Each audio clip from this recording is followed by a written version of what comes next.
ख़वातीन हज़रात, loud speaker का एक ताज़ा एपिसोड लेके डॉक्टर उमर आदिल आपकी खिदमत में हाजिर है। किस कदर खुशी के शादियाने बज रहे हैं, मुझे ज़ाती तौर पे बेइंतहा खुशी है और मुझे यकीन है कि मेरे हमवतनों को भी बेइंतहा खुशी होगी कि इस वक्त पाकिस्तान, हमारा प्यारा वतन, दुनिया के लिए सेंटर स्टेज है। अगर मैं ये कहूँ कि हमारे मुल्क का दारुल खिलाफा इस्लामाबाद हमेशा के लिए तारीख़ में याद रखा जाएगा कि तीसरी आलमी जंग को रुकवाने के लिए जो तमाम कोशिशें हुई, वो जिस शहर में हुई, जिस शहर के ईवानों में हुई, वो कोई और नहीं बल्कि पाकिस्तान का कैपिटल सिटी है, पाकिस्तान का दारुल हुकूमत है। आज से इस्लामाबाद की एक और पहचान बन चुकी है और वो ये है कि यहाँ पे हर किस्म की पीस ब्रोकरिंग होती है, यहाँ पे अमन के मुज़ाकरात होते हैं, जिनके नताइज जो भी निकलें उसमें इस्लामाबाद का किरदार कभी नहीं भूला जा सकेगा। ख़वातीन हज़रात, पाकिस्तान के लिए आप थोड़ा सा बेहतर सोचें, नरम रवैया रखें। अपने ज़ाती अनात की वजह से इस वक्त मेरे मुल्क की दुनिया भर की अक़वाम में मुमताज़ हैसियत को डिनाई ना कीजिए, उसे कम ना कीजिए और उसके ऊपर बिला वजह उंगलियां ना उठाइए। ये यकीनन एक बहुत बड़ी सिफारतकारी का नतीजा है। ये मेरे ख्याल में बहुत सारे स्टेक होल्डर्स की कोशिश का और उनकी मेहनत का भी नतीजा है। अब मेरे लिए तो इस तमाम कामयाबी का सेहरा सिर्फ एक शख्स के सर है। मुझे बताने की ज़रूरत नहीं, वो कोई और नहीं बल्कि पाकिस्तान के फील्ड मार्शल हैं। उसके बाद इसमें जो लोग कूद के अपना हिस्सा डालना चाहते हैं और अजीब व गरीब तरह से बयानात डलवा रहे हैं, वो एक अलहदा बात है, उस पर भी बात करेंगे। मगर इसमें कोई शक नहीं है कि आज आपने पाकिस्तान को एक इररेलेवेंट पोजीशन से उठाकर एक मोस्ट रेलेवेंट मकाम पे पहुंचा दिया है। ख़वातीन हज़रात, अमेरिका और ईरान के दरमियान मुज़ाकरात करवाना और दोनों तरफ से बेइंतहा ज़्यादा अहम शख्सियात का इस्लामाबाद में मिल के अपनी अपनी नताइज पेश करना, कुछ उनकी मानना, कुछ अपनी मनमाना, कुछ उनकी सुनना, कुछ अपनी सुनाना, ये एक अहम तरीन चीज़ है। मैं ये समझता हूँ कि वो वक्त दूर नहीं था जब जिंगोइज्म के जनून में और वफूर में मुब्तला अमरीकी सदर ने बारहा अल्टीमेटम दिया, डेडलाइंस दी कि इसके बाद वो जंग होगी, वो हमले होंगे कि जो कभी ईरान ने देखे नहीं। अब जाहिर है कि ऐसे हमले जो हमने कभी देखे नहीं या अगर देखे हैं तो हमारी याद में अब महव हो चुके हैं, वो एटॉमिक हमले ही होते हैं। एटम बम इस पूरे कुर्राए अर्ज पे कहीं भी गिरेगा तो पूरा कुर्राए अर्ज उसके निर्गे में आएगा, उसके असरात से मुतासिर होगा। अगर पाकिस्तान ने इस एक ख़तरे को टाल दिया है, आज अपनी सिफारतकारी की वजह से, आज अपने सालिस बनने की वजह से, आज अपने न्यूट्रल ग्राउंड बनने की वजह से, आज अपने दोस्तों और दुश्मनों को सबको करीब लाने की कोशिश करने के सिलसिले में, तो मेरे ख्याल में तारीख़ पाकिस्तान में जो तमाम कारनामे पाकिस्तान ने अंजाम दिए हैं, ये उनमें से सर फहरिस्त है। पाकिस्तान ने दो चीज़ें की हैं। चीज़ें ये की हैं कि एक तो अपना माइट जो है, जो उसका फाइटिंग माइट है, जो उसका मिलिट्री आर्मी माइट है, उसका सबूत दे दिया दुनिया को, जो आप अच्छी तरह जानते हैं कि इंडिया के साथ जो जंग हुई उसमें बता दिया। मगर मिलिट्री माइट के साथ पाकिस्तान ने जिस चीज़ का आज सबूत दिया है वो है ambassadorship for peace as the main peace broker of this entire universe and this world. क्या उम्दा कॉम्बिनेशन है। एक तरफ पाकिस्तान एक न्यूक्लियर ताकत है, न्यूक्लियर बॉम्ब्स के ऊपर उसके हुक्मरानों की उंगलियां धरी हुई हैं, मगर वो आलमी अमन के लिए बरसरे पैकार हैं।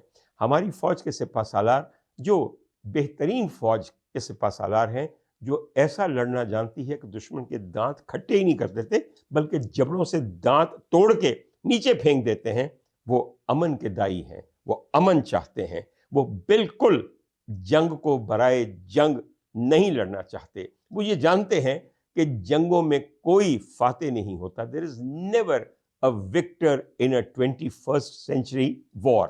You always have two losers on both ends. नुकसान किसी का ज़्यादा किसी का कम हो सकता है, लेकिन दोनों नुकसान से और अपने शहरियों के खून से लिथड़े हुए हाथों के साथ मैदान जंग से वापस जाते हैं। इन्होंने ये बता दिया कि मज़ाकरात के सिवा किसी किस्म का कोई और रास्ता नहीं है और मज़ाकरात के लिए किस उम्दगी के साथ न सिर्फ दोनों गवर्नमेंट्स को मना लिया बल्कि बिठा लिया और साथ इसके सालिस भी मुकर्रर कर लिए अपने साथ। सालिस कहिए, मुबस्सर कहिए, थर्ड पार्टीज कहिए। यहाँ चीन भी है, रूस भी है और गल्फ भी है। मगर एक पाकिस्तानी की हैसियत से जहाँ मैं बहुत ज़्यादा खुशियाँ मना रहा हूँ और अपने मुल्क के इस लीडिंग किरदार के बारे में बहुत ज़्यादा मुतमईन हूँ, वहाँ कुछ सवाल हैं जो मेरे दिमाग में उठते रहते हैं। ये मुज़ाकरात कामयाब होते हैं या नहीं? पाकिस्तान की हैसियत मुसल्लम रहेगी, हमारी कोशिश को सराहा जाएगा। अगर ये मुज़ाकरात कामयाब हो जाते हैं तो फिर तो बल्ले ही बल्ले।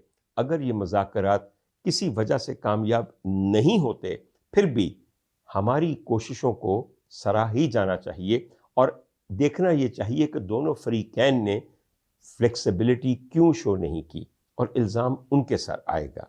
मगर इसके बाद क्या होगा? मेरा सवाल आपसे है, स्टेक होल्डर से है, हुकूमत पाकिस्तान से है। What will Pakistan gain once these negotiations are over? What would the ordinary Pakistan get after these negotiations are over, whether they are successful or they fail? Where would we stand once the Islamabad Accord is signed or not? What are we expecting once we have played the roles of peacemakers and whether peace has prevailed or not? मैंने अंग्रेजी में सवाल किए हैं ताकि वो जिन्होंने इन सवालों के जवाब देने हैं वो भी अंग्रेजी में जवाब दें और उनको समझना आसान हो कि मैं क्या पूछ रहा हूँ। बहुत शादियाने, बहुत खुशियाँ, बहुत सिफारतकारी, बहुत मेहनत, हर चीज़ ठीक है, मगर इसके बाद मेरे मुल्क को क्या मिलेगा? ये जो ताकतें हैं दुनिया की जिनके साथ हम मिलके चल रहे हैं, हम ट्रंप को इन मुज़ाकरात के ज़रिए फेस सेविंग दे रहे हैं, ऐसी फेस सेविंग कि जो उसको अपने मुल्क में गिरती हुई साख और इज्जत और मकबूलियत को बचाने में मुआविन होगी। उसके पास एक रास्ता दे रहे हैं, एक सेफ एली दे रहे हैं जिसमें से वो निकल जाएगा ये कह के कि हाँ भाई हमने मुज़ाकरात किए और हमने हमले बंद कर दिए, और साथ ये भी कहेगा कि वो जो मुझे बार बार पसली में मार मार के कोहनी नेतन्याहू ने इसराइल पे हमला करवाया, मैं अब उसमें से निकल गया। आबनाए हरमज़ खुल गई, इसलिए कि इस्लामाबाद में हुकूमत पाकिस्तान और पाकिस्तानी अफवाज के सिपह सालार ने हमें निगोशिएशन का मौका दिया। मैंने अपने नायब सदर JD वैंस को वहाँ पे भेजा और साथ 2 और बड़े अहम बंदे भेजे। तो the American vice president has actually made it possible that we can look forward to world peace. कितनी उम्दा चीज़ें उनको दी, उनकी इज्जत रख ली, उनकी साख बचा ली, उनका मुंह, अब मैं क्या कहूँ कि कीचड़ में रगेदा जाना था, आपने धो धा के चमक के फिर से उसके बाल कंगी करके लाल भभूका गालों को दुनिया के सामने पेश कर दिया। तो हम क्या तवक्को रखें from the president of the super power of the world? हमें क्या मिलेगा? ये सवाल अहम है या नहीं? कभी आपने सोचा है कि इन तमाम शादियानों के बाद जब खामोशी छा जाएगी तो हम कौन सा राग सुनेंगे? क्या सिर्फ अमन की बांसुरी बजाएंगे और भूखे पेट सो जाएंगे, या ये सोचेंगे कि पाकिस्तान जिन मुश्किलात में पिछले कई बरस से घिरा हुआ है, मगर मेरे ख्याल में तो तब से घिरा हुआ है जब से पैदा हुआ है, उन मुश्किलात की आसानी की कोई ज़मानत है? कोई हमें इंडिकेट कर रहा है कि हाँ इन तमाम कोशिशों के एवज तुम्हें क्या मिलेगा? अगर आप ये कहते हैं कि सिर्फ इस हुकूमत को बका मिलेगी, इस हुकूमत को एक जवाज मिलेगा, तो मैं ये कहूँगा ये सौदा आपकी नज़र में मुनाफे बख्श होगा। पाकिस्तानी अवाम से पूछें कि घाटे का सौदा है या नुकसान का। ख़वातीन और हज़रात, छोटी सी बात आपके सामने रखूं, क्या हम ये तवक्को रखें कि ईरान पाकिस्तान पाइपलाइन जो कई बरस से इल्तवा में पड़ी हुई है, ईरान ने अपना हिस्सा तामीर कर लिया, हमें मना कर दिया कि खबरदार तुमने ईरान पाकिस्तानी पाइपलाइन का अपना हिस्सा तामीर किया, वो पाइपलाइन बनाई ताकि वहाँ से यहाँ तेल आ सके, वो तामीर हो जाएगा? कितने बरसों से अमेरिका के कहने पे हमने ये काम रोका हुआ है। کیا آپ یہ سمجھتے ہیں کہ امریکہ ہمیں اب یہ اجازت دے دے گا؟ یہ میں نے صرف ایک مثال پیش کی ہے. اس طرح کے 72 اور منصوبے ہیں جو ہمارے ملک میں روک دیے گئے کہ کہیں یہ ترقی نہ کر لے. کیا ہماری ترقی کی کوئی ضمانت ملے گی؟ کیا ہمیں وہ تمام قرضے جو پیس گئے ہیں میرے ملک کے عوام کو، نسلیں پس گئی ہیں اس میں، کیا وہ قرضے معاف کر دیے جائیں گے؟ کیا IMF کے لونز رائٹ آف کر دیے جائیں گے؟ کیا یہ کہا جائے گا کہ یہ ملک ایک مضبوط حیثیت چاہتا ہے، اس کو نیئر بینکرپسی، دیوالیہ پن سے دور کیا جائے تاکہ یہ آگے بڑھ کے اپنا کردار اقوام عالم کے درمیان افہام و تفہیم اور امن کی کوششوں کے لیے ادا کرے، معاشی پریشانیوں سے آزاد ہو کر؟ ہے کوئی ضمانت؟ کسی نے ایک دفعہ کہا ہے کہ یہ ملے گا پاکستان کو؟ دنیا میں ہر جگہ آپ ایک چھوٹا سا پلاٹ بیچیں تو پتہ ہے کیا کہتا ہے بیچ میں اسٹیٹ ایجنٹ؟ بروکری میں مینو کی ملے گا. آئی سمجھ آپ کو میری بات؟ بروکریج مینو کی ملے گا. آپ کوئی اتنا سا سودا کریں، اور حکومت پاکستان کو تو ہر سودے کا پتہ ہے، ہر کانٹریکٹ کا پتہ ہے. جہاں کوئی ہو وہاں پہلی بات ہوتی ہے کمیشن کننا، کک بیک کننا. آگے سمجھ آپ کو میری بات کی؟ تو میں آپ سے یہ سوال کرتا ہوں کہ آپ نے اتنی بڑی کوشش کی ہے، اتنا بڑا چانس لیا ہے، آپ کو کیا ملے گا؟ چلو کمیشن ہی کہہ لو، بروکری ہی کہہ لو، افزانہ ہی کہہ لو، نذرانہ ہی کہہ لو، نظر ہی کہہ لو، کسی شکل میں جو ملے گا تو وہ مجھے بھی بتائیے، آپ خود کو بھی بتائیے، اور گلف والوں کو جن کی وہ تمام کی تمام عظمتوں کی ایک داستان تھی. میں دبئی، ابو دھابی، UAE کی بات کرتا ہوں، جہاں دنیا جہان کے بلینئرز آ کے اپنا پیسہ پاک کرتے تھے تاکہ آپ کی معیشت آگے بڑھے. جہاں پہ ایک خطہ صحرا پہ آپ اعلان کرتے تھے کہ یہاں پہ ایک بلڈنگ بنے گی تو اس سے پہلے کہ پہلی اینٹ رکھی جاتی، وہاں پہ پاکستانی دگڑ دگڑ دگڑ پہنچ کے سارے اپارٹمنٹ بک کر لیتے اور اپنا پیسہ اس ملک سے لے جا کے وہاں رکھ دیتے. جہاں پہ آپ نے دنیا کو یہ بتا دیا تھا کہ اگر کہیں پروٹیکشن ہے، سیکیورٹی ہے، آپ اور آپ کا تمام پیسہ محفوظ ہے، آپ کی انویسٹمنٹ محفوظ ہے، آپ کا لائف سٹائل ایسا گلیمرس ہوگا کہ یقین کیجئے کہ لوگ جو انڈر ویئر پہنتے ہیں آپ کا وہ بھی برانڈڈ ہوگا اور اس میں بھی ہیرے جڑے ہوئے ہوں گے، اور ایسی آزادی ہوگی کہ ہیروں جڑا یہ جگمگاتا ہوا انڈر گارمنٹ پہن کے اگر آپ سڑکوں پہ بھی آ جائیں گے تو کوئی آپ پہ اعتراض نہیں کرے گا. اسلام اپنی حد میں رہے گا، تمام سوشیولوجی انٹرنیشنل ہوگی اور بڑی ہی زیادہ لبرل ہوگی. آپ چاہیں تو عیاشی کی حد پہ چلے جائیں، آپ چاہیں تو اسراف کی تعیش کو اس مقام پہ لے جائیں کہ جہاں پہ آپ کا اندازہ نہیں جاتا، آپ کا خیال نہیں جاتا. آپ کو اجازت ہوگی وہ ببل جسے میں کہتا ہوں دا ایمریٹس ببل اس طرح پھٹا ہے، اس طرح پھٹا ہے کہ جیسے ایک تنا ہوا غبارہ ہو، اس کو ایک سوئی چھو جائے اور وہ چھچڑا سا ہو کے وہاں گرا پڑا ہو اپنی ساری ہوا نکال کے. آج اس دبئی کے لیے آپ امن لا رہے ہیں، ایسا امن جو اس کو ایران کے میزائلوں سے، ڈرون سے بچا کے رکھے گا. ارب ہا خرب ہا ڈالرز کی ان کی معیشت، ان کی انویسٹمنٹ، ان کے ایسٹس کو بچا رہے ہیں، تو آپ کو ایمریٹس کیا دیں گے؟ ویزا تو آپ کو دیتے نہیں. دینا کیا ہے؟ انہی حالات میں چند ہفتے پہلے وہ پیسے بھی واپس مانگ لیے جو ان کو قطعاً ضروری نہیں ہے، جو صرف ایک ضمانت کے طور پہ ہمارے ریزروز میں پڑے ہوئے تھے تاکہ ہمیں قرض دیتے وقت IMF ہمیں بالکل غریب فقیر نہ سمجھے. خواتین و حضرات، let me see and let you all see as well what do you get out of it. اور کبھی ایسا نہ ہو کہ یہ سب کچھ ہو جائے، جہاز واپس چلے جائیں جو آئے ہیں، وہ وہیکلز واپس چلے جائیں جو C-130 میں امریکہ نے بھیجے ہیں JD وینس کے لیے، اور آپ یہ کہیں کہ we have only been used. خدا کے لیے سمجھیے گا ایک دفعہ. مگر مجھے یقین ہے کہ جنہوں نے یہ سب ممکن بنایا ہے انہوں نے کہیں نہ کہیں ایک اپنی وش لسٹ بنائی ہوئی ہے جو وہ امریکہ کو پیش کریں گے، روس کو پیش کریں گے، چین کو پیش کریں گے اور خلیجی ممالک کو پیش کریں گے. ایک بات یاد رکھیے، اگر یہ مذاکرات کامیاب ہوئے تو جن دو ممالک کی ماں مر جانی ہے ان میں سے ایک اسرائیل ہے اور دوسرا آپ کا ہمسایہ بھارت ہے. بھارت کا تو آپ نے کمال ہی کام کر دیا ہے. वर्ल्ड स्टेज के अंदर जितने भी प्लेयर्स हैं उसमें अगर इस वक्त टोटली इररिलेवेंट है तो वो भारत और मोदी साहब हैं। ना जाने कैसा कैसा तिल मिला रहे होंगे, हाय रो रहे होंगे हमारे सिपा सालार की जान को, इसलिए कि अब इंडिया इस खित्ते का पार प्ले कर ही नहीं सकता। वो सिर्फ मेरे मुल्क के हिस्से में आया है। खुदा करे कि मेरे मुल्क के हिस्से में वो तमाम मराआत भी आएँ, वो तमाम इख्तियारात भी आएँ और वो तमाम नवाज़शात भी आएँ जो इतने बड़े अमन प्रोसेस के सिले में आनी चाहिए।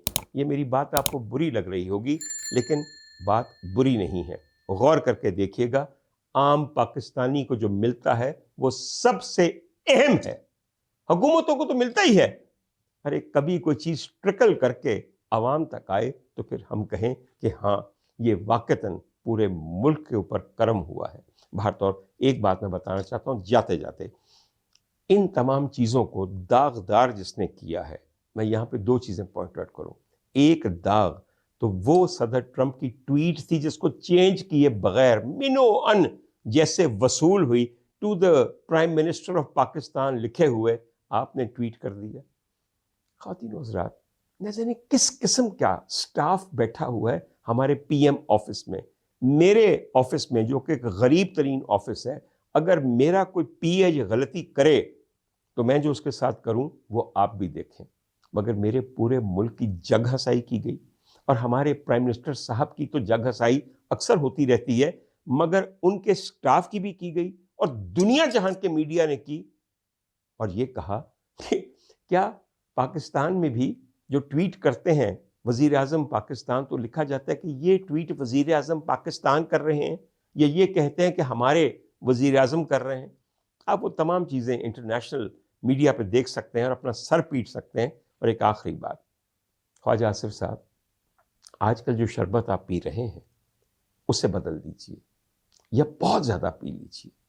इतना पी लीजिए कि आपको होश ना रहे, क्योंकि जो ट्वीट्स आप करते हैं वो जिस असर में करते हैं मुझे उस पर एतराज़ नहीं है, मगर फिर जब होश वापस आती है या आपको दोबारा होश दिलाई जाती है तो फिर आप जब उनको डिलीट करते हैं तो ये बिल्कुल ऐसे ही है जैसे पहले थूका और फिर चाटा।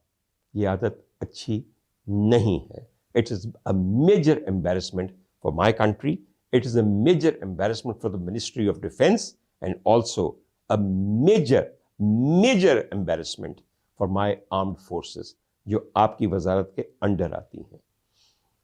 आपको चाहिए ये था कि जो कोई शर्म होती है, कोई हया होती है, ये आपका जुमला है ना, तो अगर आप में शर्म है, हया है, तो resign from your office because you have done it too often. खुदा की कसम, आपकी थोड़ी बहुत इज्जत पता नहीं अगर है तो वो रिस्टोर हो सकती है। ये आप भी जानते हैं, ये मैं भी जानता हूँ कि एक बूढ़ी औरत है जो आपको हरा चुकी थी और आपको जिसने जताया और आपने जहाँ जहाँ फ़ोन किया।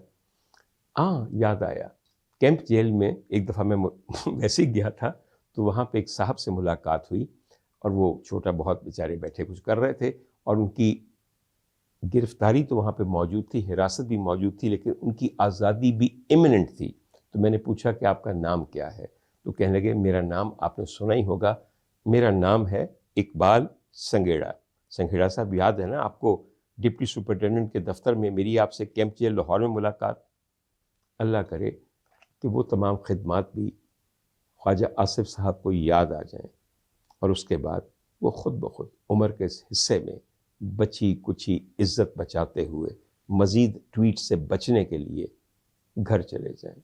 आखिर कोई शर्म होती है, कोई हया होती है, कोई हद होती है, कोई गैरत होती है, मगर अगर नहीं होती तो ज़िंदगी बड़ी आसान है। लुटी जाओ मज़े। बहुत मेहरबानी।